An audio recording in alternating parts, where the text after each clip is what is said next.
बात निकलेगी तो फिर दूर तलक जाएगी। लोग बेवजह उदासी का सबब पूछेंगे। ये भी पूछेंगे कि तुम इतनी परेशान क्यों हो। जगमगाते हुए लम्हों से गुरेज़ा क्यों हो। उंगलियां उठेंगी सूखे हुए बालों की तरफ। एक नज़र देखेंगे गुजरे हुए सालों की तरफ। चूड़ियों पर भी कई तंज किए जाएंगे।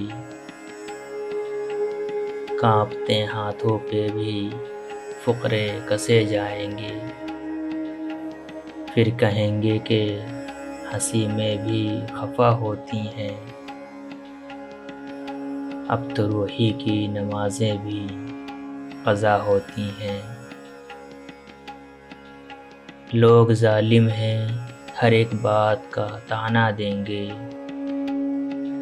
बातों बातों में मेरा जिक्र भी ले आएंगे।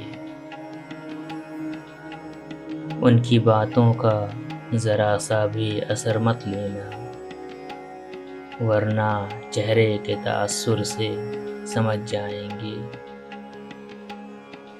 चाहे कुछ भी हो सवालात न करना उनसे। मेरे बारे में कोई बात न करना उनसे। बात निकलेगी तो फिर दूर तलक जाएगी। बात निकलेगी तो फिर दूर तलक जाएगी।